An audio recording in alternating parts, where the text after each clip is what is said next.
রাফসান, এই রাফসান, কি হয়েছে তোর? এই অবস্থা কেন?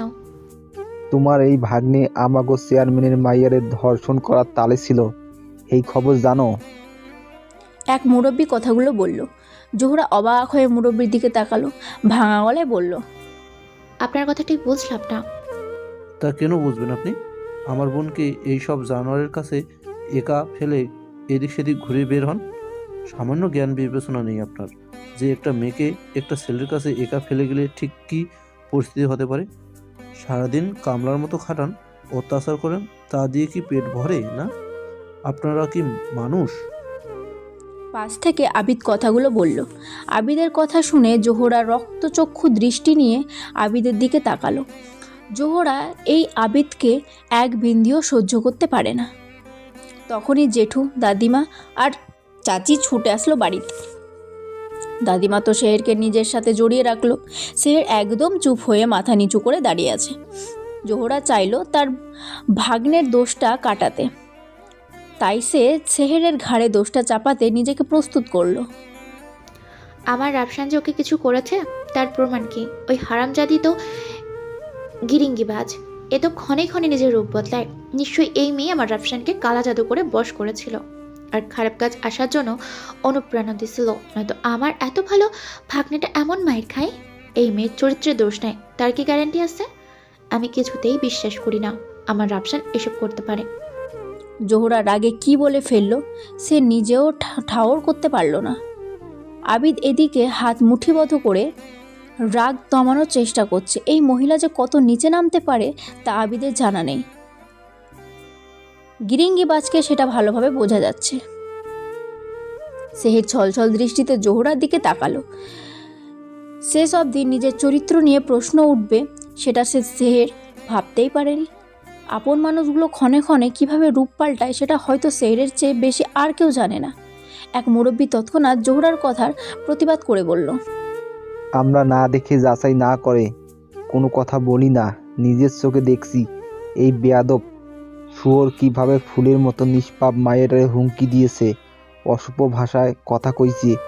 এরে তো নাড্ডু কইরা মাথায় গোল ঢাইলা গাধার পিছে বসাইয়া গ্রাম থেকে বাহির করানো উচিত। এদের মতো কীটের জন্য আমাগো ভালোবাসার গ্রাম আজ ধ্বংসের পথে। এবার জোহরা মুরব্বীদের ওপরে কথা বলার সাহস পেল না। সে এক দৃষ্টিতে সেহেরের দিকে তাকিয়ে আছে। তার শরীর যেন দাউ দাউ করে জ্বলছে। মুরব্বীরা কিছু কথা বলে চলে গেল। তাদের পেছনে আবিদের বন্ধুরা মিলে রাফসানকে আলগা করে ধরে নিয়ে গেল। তপা তৎক্ষণাৎ এসে সেহেরের গালে চড় লাগিয়ে দিয়ে বলল, ওই অপয়া মেয়ে আর কত আমাদের সংসারে আঙুল লাগাবি? এই পরিবার ধ্বংস করার জন্য তো দেখি উঠে পড়ে লাগছিস। কি চাস তুই, স্পষ্ট করে বলতো? আর কত খাবি এই পরিবারকে? এবার দাদিমা তপার গালে চড় লাগিয়ে দিল। এতই জোরে দিল যে তপা তাল সামলাতে না পেরে মেঝেতে বসে পড়ল। সেহের চুপচাপ হয়ে কেঁদেই চলেছে। দাদিমা হুঙ্কার ছেড়ে বলে, নাগিন মাইয়া, অপয়া তুই নাকি আমার ফুল? তোরা দুই মা মেয়ে এসেই তো আমার সংসারটারে নষ্ট করে দিছস। দুইটা তো একই রক্তের বিষাক্ত সবলময়ী নাগিন। সাহস তো কম না আমার সামনে দাঁড়াইয়া আমার ফুলে থাপ্পড় দেস? এমন মায়ের মারমু না? তোর এই গিরিন্ডিবাজ মেয়ের নাম বইলা গিলা ফেলবি। তপা গালে হাত দিয়ে রেগে দাদিমার দিকে তাকিয়ে রইল। জোহরা ছুটে এসে মেয়েকে উঠিয়ে দাঁড় করালো আর চরম রেগে বলল, মা, আপনি আপনার সীমানা পার করবেন না। আমার বাড়িতে এসে আমার মেয়ের মারার সাহস কী করে হয়?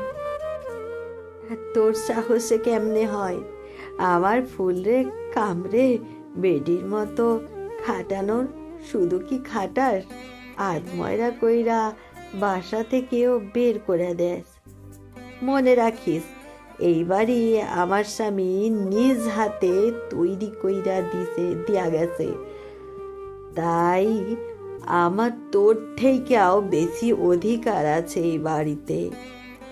আগেই উচিত ছিল এই চর থাপ্পড়ে থেরাপি শুরু করা, তাইলে তোরা বেকটিনের লাডির মতো সোজা হইতি। মুখ সামলে কথা বলো বুড়ি। এক পাও অলরেডি কবরের তলায় চলে গেছে, তাও দেখছি তোমার তেজের শেষ নেই। আল্লাহ এত ভালো ভালো মানুষ নিয়ে যায়, আর এই কুটনি বুড়িরে নেয় না কে? তপার কথায় দাদিমা চুপ করে থাকলো না, আরেক থাপ্পড় বসিয়ে দিল তপার গালে। হয়তো চুপ থাকতে এই কথাই, কিন্তু তপা যে তার রক্ত না, তাই তপার তেজ সে নিজেই ঘুচাবে। অনেকদিন পরে এই সুযোগ পেয়েছে, সহজে হাতছাড়া করবে না। মা অসুস্থ, আপাতত তোমরা যাও, সাবধানে যাবে। আমি ভোরের দিকে রওনা দেব। তাহলে আমি আসবো স্যার। নো, আল হ্যান্ডেল। কবির কল কেটে সকলের উদ্দেশ্যে বলল, স্যার জরুরি কাজে আটকে থাকায় আসতে পারছেন না, আমরা যাব, চলো। এক দুজন অভিনেতা নাক সিটকালো অপ্রকাশ্যে। এভাবে তাদের টাইম ওয়েস্ট করার কোনো মানেই হয় না। হুদাই এতটা সময় দাঁড়িয়ে অপেক্ষা করে গেল। কি চাইছে? নিজে ডিরেক্টরের বলে তার কথাতে সবাই উঠবে বসবে? মায়ের চিন্তায় কপালে ভাঁজ পড়ছে সাদের। প্রেশার লো হওয়ায় মাথা ঘুরিয়ে পড়ে গেছে। মায়ের হাত ধরে এক মনে বসে আছে সাদ। রুবাই অপর পাশে বসে আছে। বারবার ফোনে কল আসছে। সাদ মাথা তুলে রুবাইয়ের দিকে তাকিয়ে বলে, তানজিল ভাইয়ের সাথে কথা বলে নে। সাদের হঠাৎ মৃদু উক্তিতে রুবাই চমকে সাদের পানে তাকায়।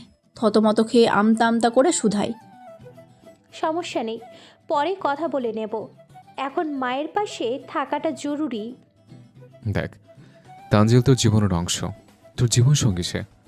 মায়ের মতো তানজিল ভাই তোর জীবনে গুরুত্বপূর্ণ। দূরের দেশে থাকে ভাইয়া, ফোন না ধরে তাকে খামাকে চিন্তায় ফেলবি কেন? গিয়ে কথা বল, সমস্যাটা জানা, তাহলে তো তানজিল ভাই বুঝবে। করিব, ওই বট গাছের নিচে কিসের মিটিং বসেছে? যাই না, তবে শুনেছি চেয়ারম্যানের মেয়েকে নাকি ধর্ষণ করার জন্য চেষ্টা করে হয়েছিল। সেই অনুসারেই নাকি আজকে সভা বসেছে চেয়ারম্যানের সঙ্গে। বলছো কে? তাহলে তো অনেক সিরিয়াস বিষয়। আজ নির্ঘাত রেপিস্টের অবস্থা খারাপ হবে। স্যার আমার তো দেখতে মন চাইছে, চলুন না প্লিজ, চলুন। না করিব, আমাদের ফেরা লাগবে সেটে। স্যার প্লিজ চলুন না, প্রথম শিডিউল তো বিকেলে শুরু হবে, এখন অনেক সময় আছে, প্লিজ চলুন। আমার অনেক দিনের ইচ্ছে গ্রামের মুরব্বীদের এই ধরনের মিছিল মিটিং দেখার। কবিরের জোড়াজুড়িতে সাদ সেসব দিয়ে সেখানে যেতে রাজি হলো। এদিকে চেয়ারম্যান কবির মাথায় হাত দিয়ে চুপচাপ বসে আছে। চুপচাপ বললেও ভুল হবে, সে চুপ করে নিজের রাগ দমানোর চেষ্টা করে যাচ্ছে। ওদিকে বাসায় স্ত্রী রাফসানের জন্য কান্নাকাটি লাগিয়ে রেখেছে, আর এদিকে গ্রামের গণ্যমান্য ব্যক্তিরা রাফসানকে শাস্তি দেওয়ার জন্য উঠে পড়ে লেগেছে। কবির বুঝতে পারছে না সে কোনটা করবে, ঘর সামলাবে নাকি বাইরে সামলাবে। এক প্রকার কোটার মধ্যে পড়ে আছে সে। তবে এবার রাগ লাগছে তার সেহেরের প্রতি। সেহেরের জন্যই সব হচ্ছে। আপাতত সে ভাবছে বাসায় গিয়ে সেহেরকে ঠিক কী করবে। এদিকে আরেক মুরব্বির কথায় কবিরের ধ্যান ভাঙল, যার ফলে রাগ সামলাতে না পেরে উচ্চস্বরে বলে উঠল, তো আমি কি করতাম এহেন? পুলারে একলা দোষ দিলে হইব নাকি? মাইয়ারাও সমানভাবে অপরাধী। আমি না দেখা প্রমাণ ছাড়া কেমনে ওই ফুলার বিচার করম? কবিরের কথায় বড় জেঠু অত্যন্ত রেগে গেল। কবিরের কথা সাদ আর কবির দূর থেকেই শুনতে পারল। তারা জলদি পা চালিয়ে সেখানে উপস্থিত হলো এবং বোঝার চেষ্টা করলো আসল ঘটনাটা কী। বড় জেঠু হুঙ্কারের সুরে বলে উঠল, কবির, মুখ সামলে কথা বল। ওই মেয়েটা অসহায় হওয়ার আগে তোর রক্তেরই অংশ, আর আমরা এতক্ষণ কতবার করে বললাম শুনিসনি। ওই রাফসান আমাদের মেয়েকে ধর্ষণ করার চেষ্টা করছিল। আমরা সেই মুহূর্তে সেখানে পৌঁছেছি। সেই মুহূর্তে রাফসান দরজা ভাঙছিল, সাথে অতর্ক ভাষাও কথা বলছিল। তোর সেই সাহস কী করে হলো এই মূর্খটার কাছে একা মেয়েকে ফেলে ঘুরতে যেতে? তোর স্ত্রী, তোর নিজের স্ত্রী সমানভাবে দোষী, আমাদের ভুল নয়। হই ভাই, একদম আমার বউরে এই দিতে ঢুকাইবে না।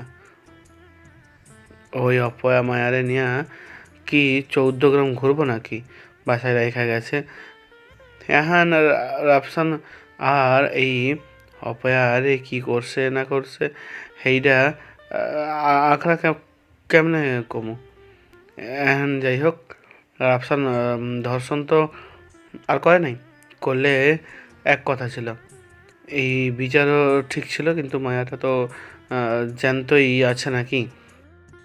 কবিরের এমন নিজ বিচার বিবেচনা দেখে উপস্থিত সকলের ঘৃণায় তারে থুথু মারতে ইচ্ছে করলো। মানুষ এতটা পাষাণ এবং নির্দয় কি করে হতে পারে? কি করে বুক ফুলিয়ে মাথা উঁচু করে এসব বলছে? সাদ এতক্ষণ তার পাশে দাঁড়িয়ে থাকা মধ্যবয়সী লোকের থেকে সমস্ত ঘটনা শুনল। কবিরের কথাগুলো তাকেও অত্যন্ত রাগিয়ে তুলল। সে সকলের মতো রাগ দমাতে পারল না। ঘৃণিত কণ্ঠে খুবই কড়া এবং উচ্চ শান্ত গলায় বলে উঠল, হয়তো ওই ছেলেটা কিছু করেনি, তাই বলে ভবিষ্যতে অন্য মেয়ের জীবন নষ্ট করবে না তার কি গ্যারান্টি? এসব পুরুষ মানুষদের উচিত শিক্ষা না দিলে এরা কখনো শুধরায় না। আর বর্তমানে যে কোনো মেয়ের বাবা এসব বিষয় নিয়ে অনেক সিরিয়াস ভাবে, সবটা হ্যান্ডেল করে। আর আপনার তো সেদিকে কোনো হেলথ দৌড়ে নেই, উল্টো তখন থেকে নিজের মেয়েদেরই দোষ ঘাটছেন। বলি আপনি বাবা নাকি অন্য কিছু? আপনার দ্বারা যদি বিচারটা ঠিক মতো না হয়, তাহলে আপনি কোন কাজের চেয়ারম্যান, যেখানে নিজের মেয়ের বিষয় এমন হেলে ফেলা? এই ধরনের ফিউচার রেপিস্টদের সুযোগ না দিয়ে শক্তগুলো চেপে ধরুন, তাহলে সমাজে মেয়েদের সেফটি থাকবে। সাদের বক্তব্যগুলো সকলের বেশ মনে ধরেছে, কিন্তু কবির সাহেব সব সময়ই সত্যের ব্যতিক্রম। তিনি হুঙ্কার ছেড়ে বলল, শহরের পোলাপাইন শহরের পোলাপাইনের মতো থাকে, তোমারে কেউ হামগ বিচারে নাক গলাইতে কয় নাই। আর তোমার এত সাহস আমার বিচার নিয়া এসব বলো? তুমি গ্রাম চালাও নাকি আমি চালাই? গ্রাম আপনি চালান বা অন্য কেউ, সেটা আমার দেখার বিষয় না। একজন চেয়ারম্যানের বড় কাজ হচ্ছে গ্রামের মানুষকে সুরক্ষা দেয়া, তাদের বিপদে আপদে সঠিক পরামর্শ এবং বিচার করা। সেখানে আপনি গ্রাম তো দূর, নিজের পরিবারের মেয়েকে তো সুরক্ষা দিতে পারেন না, তাহলে আপনার এই চেয়ারম্যান পদের দরকার কি? এইসব জ্ঞান তোমার প্যান্টের পকেটে রাখান। আজাইরা কথা না কইরা এখান থেকে বিদায় হও, নয়তো পুলিশ দিয়া এমন ডান্ডা পিটাম খামো জন্মেও ভুলতে পারবা না। সেটা না হয় রেপিস্টকে দিন। শুধু শুধু আমার মতো নির্দোষ ছেলেকে এসব বলার মানেই হয় না। এইবার আইসো লাইনে এখন বিদায় হও। জি না, হব না। তবে শুনুন, আপনার এসব ছোটোখাটো হুমকিতে আমাকে দমাতে পারবেন না। হয় সঠিক বিচার করুন, নয়তো উপর মহলের সাথে যোগাযোগ করে আপনার ব্যবস্থা করব। আমারে ডর হো তুমি? কপট রেগে বলল কবির। কবিরের কথার সাদ হালকা হাসল, এরপর হাসতে হাসতেই বলল, জি না, এ সাদ বিন সাবরান হুমকি বা ভয় দেখায় না, যা বলে সোজা তাই করে। এখন আপনার যদি আপত্তি না থাকে, আমি যোগাযোগ করতে পারি, তাদের বলবো তো দেখে যান কিভাবে চেয়ারম্যান পদের মানুষটা তাদের গ্রামের উন্নতি করার বদলে উল্টো বিপদে ঠেলছে। এর বিচার ব্যবস্থার ঠিক নেই। যেখানে নিজের ঘরকে সামলাতে পারে না, পুরো গ্রামকে কি করে সামলাবে? কবির প্রথমে দমে গেলেও পর মুহূর্তে নিজের রাগকে দমাতে না পেরে সেই সবার সামনেই গালিগালাজ শুরু করলো। মুরব্বীরা এতক্ষণ চুপ থাকলেও এবার আর তারা চুপ থাকলেন না। সকলে মিলে সাথকে বলল যেন এক্ষুনি উপর মহলের সাথে যোগাযোগ করে। এতদিন তাকে অনেক অত্যাচার সহ্য করতে এবং তারা এখন তার সম্ভব না। চুপ থাকা মানে অপরাধীকে আরও উস্কে দেয়া। সাদও তাদের কথা ফেলল না। সাদ নিজেও বিরক্ত হয়েছে এই লোকের প্রতি। আর এই লোকের ভাষার যা ছিরি, এর চেয়ারম্যান পদ থাকার চেয়ে না থাকা ভালো। সাদ ফোন করলো তার মামা ইকবালকে। ইকবাল মামা একজন বড় পলিটিশিয়ান, তাই এসব বিষয় তাদের জন্য বাঁ হাতের কাজ। ইকবাল মামাকে সবটা বুঝিয়ে বলতেই সে জানালো অতি দ্রুত সে জেলা প্রশাসকের পাঠানোর ব্যবস্থা করবে।